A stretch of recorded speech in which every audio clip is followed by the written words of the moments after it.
क्या आप जानते हैं कि भारत की उस रहस्यमय मंदिर के बारे में जो पहले ही बारिश की भविष्यवाणी कर देता है, या उस शहर के बारे में जो आसमान में चमकने वाले सबसे चमकीले तारे ध्रुव का घर है।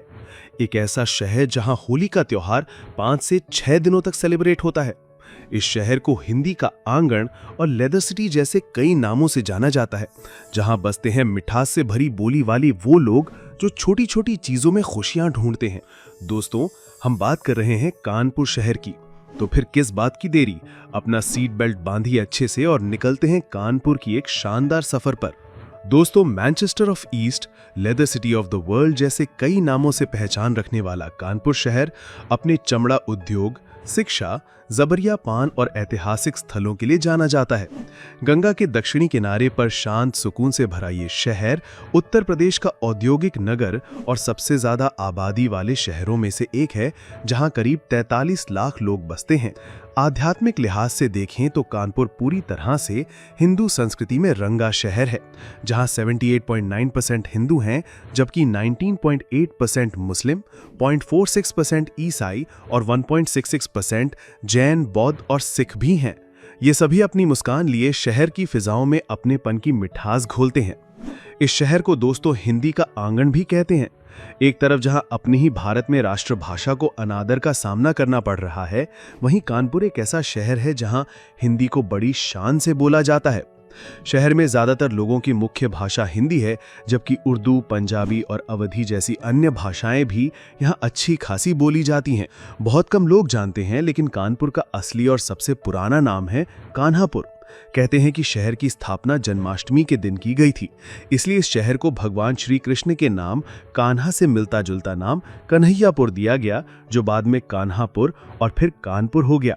जबकि कुछ लोगों की तो ये भी राय है कि महाभारत के योद्धा कर्ण के नाम पर शहर का नाम कान्हापुर रखा गया।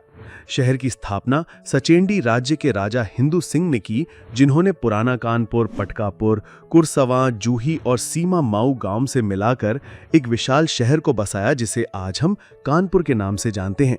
हालांकि शहर की स्थापना को लेकर अलग अलग इतिहासकारों की अलग अलग राय है। ये शहर कई राजाओं की बनती और उजड़ती हस्ती का गवाह भी रहा है, जिनमें मुगल, कन्नौजी राजपूत, कनपुरिया डायनेस्टी और अंग्रेजी सत्ता भी शामिल थी। लेकिन 24 मार्च 1803 को कानपुर को एक जिला घोषित कर दिया गया और आज़ादी के बाद शहर के 2 हिस्से कर दिए गए, जिनमें पहला है कानपुर नगर और दूसरा है कानपुर देहात। हम जिस कानपुर शहर की बात कर रहे हैं वो कानपुर नगर में स्थित है। उत्तर प्रदेश में तेजी से विकास की तरफ भागते हुए शहरों में भी ये गिना जाता है। कानपुर को उत्तर प्रदेश की औद्योगिक राजधानी का दर्जा दिया गया है, क्योंकि शहर में Hindustan aeronautics limited, small arms factory, field gun factory और पैराशूट फैक्ट्री जैसे डिफेंस एस्टैब्लिशमेंट्स हैं। शहर में तमाम इंडस्ट्रीज हैं जो लोगों के घर का चूल्हा जलाने में उनकी मदद करती हैं। ये शहर देश विदेशों को चमड़ा एक्सपोर्ट करता है, इसलिए आज पूरी दुनिया में कानपुर का चमड़ा डिमांड में है। इसे पहले मैनचेस्टर ऑफ ईस्ट भी कहा जाता था, लेकिन आज कानपुर के हाथों से ये पदवी जा चुकी है। फिर भी शहर आज भी कमाई के मामले में उत्तर प्रदेश का जाना माना शहर है, जहां इंजीनियरिंग इंडस्ट्री तेजी से पनप रही है। जबकि कानपुर के मसाले आज लगभग हर घर के किचन में खाने का स्वाद बढ़ाते हैं। शहर में soap, automobile, fertilisers, chemicals, hosiery और कपड़ा सहित फार्मास्यूटिकल्स इंडस्ट्री का भी दिन ब दिन विकास होता ही जा रहा है। ये शहर युवाओं के सपनों का शहर भी माना जाता है, खासकर एक सफल और कामयाब इंजीनियर बनने का सपना देख रहे युवाओं के लिए, क्योंकि शहर में Harcourt Butler Technical University, HBTU और IIT कानपुर जैसे तमाम इंजीनियरिंग कॉलेज हैं, जो भारत के हजारों युवाओं को टेक फील्ड में दिन रात आगे बढ़ाने में लगे हैं। वहीं ये शहर doctor Ambedkar institute of technology for handicap का भी घर है। ऐसे ही तमाम कॉलेज, यूनिवर्सिटीज और स्कूल्स की बदौलत कानपुर आज 82% से भी ज्यादा लिटरेसी रेट के साथ उत्तर प्रदेश के सबसे ज्यादा पढ़े लिखे युवाओं के शहरों में से एक है, जहां न सिर्फ कानपुर नगर या देहात बल्कि भारत के अलग अलग कोनों से भी बच्चे पढ़ाई करने के लिए पहुंचते हैं। बेशक कानपुर एक पढ़ा लिखा हाईटेक शहर बनने जा रहा हो, लेकिन यहाँ के लोग आज भी जमीन से जुड़े रहना पसंद करते हैं। इसीलिए शहर में हर घर में आपको खेती बाड़ी का ज्ञान रखने वाले लोग जरूर मिल जाएंगे। शहर में गेहूं, गन्ना और धान मुख्य रूप से उगाई जाने वाली फसलें हैं। कानपुर भारत और दुनिया के कुछ रहस्यमयी और आश्चर्य से भरे हिंदू मंदिरों का भी घर है, जैसे जगन्नाथ मंदिर जो कानपुर के भेटा गांव में भारत का सबसे रहस्यमयी और चमत्कारी मंदिर है। आपको यकीन नहीं होगा, लेकिन ये मंदिर पहले ही भविष्यवाणी कर देता है कि आने वाले साल में बारिश कैसी होगी और कितनी रहने वाली है। स्थानीय लोगों की माने तो बारिश के 6 से 7 दिन से पहले से ही मंदिर की छत से पानी की बूंदें टपकनी शुरू हो जाती हैं और बूंदों का आकार और उनकी रफ्तार पर ही आने वाली बारिश की भविष्यवाणी की जाती है। इस आध्यात्मिक और ऐतिहासिक गहराई को और बढ़ाते हुए आपको जानकर खुशी होगी कि कानपुर का संबंध पौराणिक कथाओं से भी है।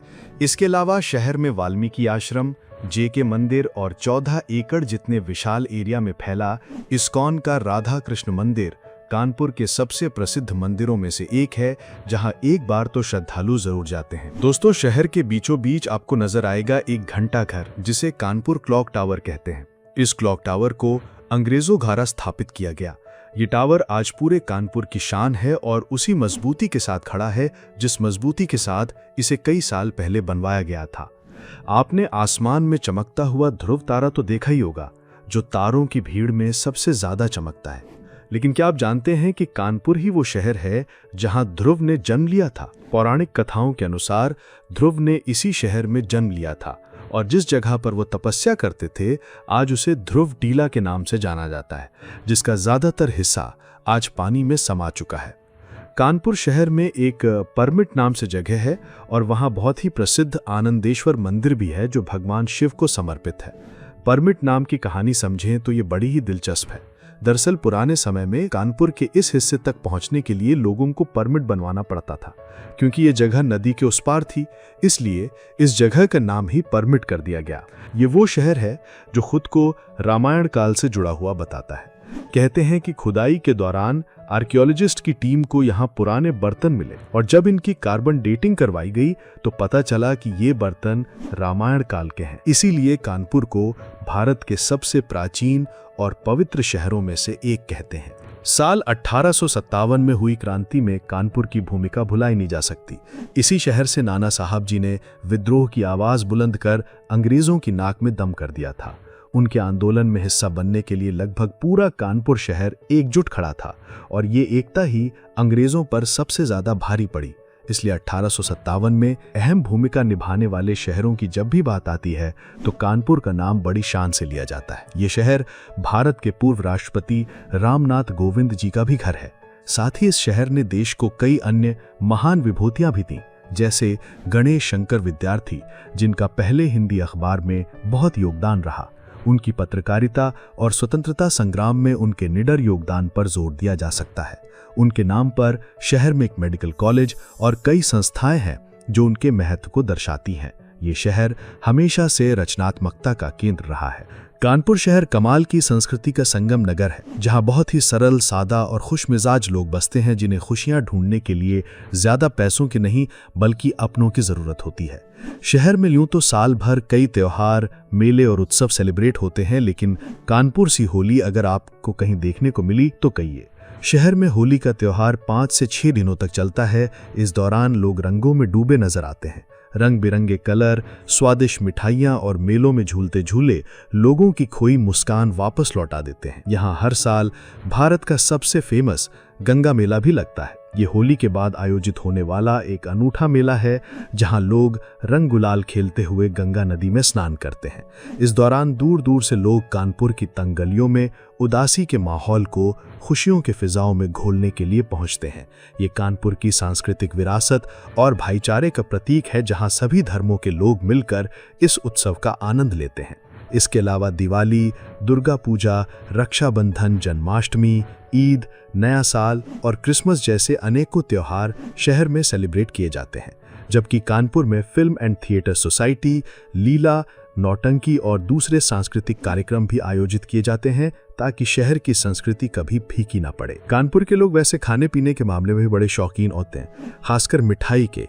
यहाँ आपको 3000 से भी ज़्यादा मिठाई की दुकानें देखने को मिल जाएंगी। कहते हैं कि कानपुर की इमरती और ठग्गू के लड्डू की कुरकुरी बनावट इतनी स्वादिष्ट होती है कि एक बार जो शहर की मिठाई चख ले वो इनका स्वाद जिंदगी में नहीं भूल सकता। ठग्गू के लड्डू का नाम इसलिए पड़ा क्योंकि उनके मालिक कहते थे कि वो अंग्रेज़ों को लूट रहे हैं। ये एक दिलचस्प कहानी है जो कानपुर के लोगों के हास्य और जुझारूपन को दर्शाती है। अगर आप कानपुर जाते हैं तो सिंधी हलवा, पेड़े, काजू कतली जैसे मिठाइयों का स्वाद लेना न भूलें, वरना दोबारा जाने की ज़रूरत पड़ सकती है। शहर में खाने के लिए तीखी डिशेस की भी कमी नहीं है।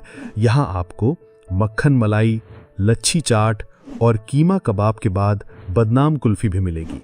इस कुल्फ़ी का सिर्फ नाम ही बदनाम है, बाकी इतनी टेस्टी है कि आप एक बार में तो 3 से 4 को खा ही लेंगे। ज़बरिया पान कानपुर की एक ख़ास पहचान है। इसका नाम ही बताता है कि इसे ज़बरदस्ती खिलाया जाता है, लेकिन ये स्वाद में इतना लाजवाब होता है कि लोग इसे खुशी खुशी खाते हैं। ये कानपुर की मेहमान नवाजी और अनूठे खान पान का प्रतीक है। कानपुर में घूमने की बात करें तो दोस्तों, आप सबसे पहले जा सकते हैं मोती झील, जो अपने नाम की ही तरह मोतियों की सुंदर प्राकृतिक सुंदरता में लिपटी कुदरत का अनोखा नमूना है, जिसे देखते ही मन को अजीब सी शांति मिलती है। ये कानपुर के सबसे फेमस पर्यटन स्थलों में से एक है, जहां वीकेंड पर आने वाले लोगों की लंबी कतार देखने को मिलती है। झील के आसपास वादियों में रंग बिरंगे पक्षी और छोटे छोटे जानवर भी सैलानियों को एंटरटेन करने में कोई कसर नहीं छोड़ते। मोती झील के बाद कानपुर का चिड़ियाघर दूसरी सबसे फेमस और लुभावनी डेस्टिनेशन है, जो उत्तर प्रदेश के सबसे बड़े चिड़ियाघरों में से एक है। यहाँ हिरन, मगर, सारस और कई तरह के जंगली जानवर हैं, जिनकी अजीबो-गरीब हरकतें कई बार सैलानियों का दिल खुश कर जाती हैं। स्पेशली बच्चों के लिए जगह किसी जन्नत से कम नहीं। फिर यहाँ से सीधा जाएं जैन ग्लास मंदिर, जो जैन देवी देवताओं के सुंदर सुंदर मूर्तियों का स्थान है। मंदिर में खूबसूरत बगीचा भी है, जहाँ आप कुछ पल शांति और एकांत में गुजार कर दुनिया की टेंशन से छुटकारा पा सकते हैं। घूमने के लिए कानपुर का म्यूजियम भी कुछ कम नहीं। ये उपनिवेश काल से लेकर आधुनिक काल तक में कानपुर की सुंदरता और उसकी ऐतिहासिक पहचान को बरकरार रखने का काम कर रहा है। वैसा अगर आप बच्चों के साथ जा रहे हैं तो कानपुर वाटर पार्क एडवेंचर का बेस्ट ठिकाना है, जहां आप कई एक्टिविटीज कर सकते हैं। तो दोस्तों, ये था कानपुर का एक छोटा सा सफर। उम्मीद है आपको इस लेदर सिटी और हिंदी के आंगन के कई अनसुने और दिलचस्प पहलू जानने को मिले होंगे। चाहे यहाँ के ऐतिहासिक स्थल हों, स्वाद से भरी मिठाइयाँ हों, या फिर लोगों का बेजोड़ अपनापन, कानपुर वाकई एक ऐसा शहर है जो दिल में बस जाता है। आपको कानपुर का कौन सा हिस्सा सबसे ज़्यादा पसंद आया, हमें कमेंट्स में ज़रूर बताएं। अगर आपको ये वीडियो अच्छी लगी तो इसे लाइक करें, दोस्तों के साथ शेयर करें और हमारे चैनल को सब्सक्राइब करना ना भूलें, ताकि हम आपके लिए ऐसे ही और भी शानदार सफ़र लाते रहें। मिलते हैं अगले वीडियो में, तब तक के लिए अपना ख्याल रखें।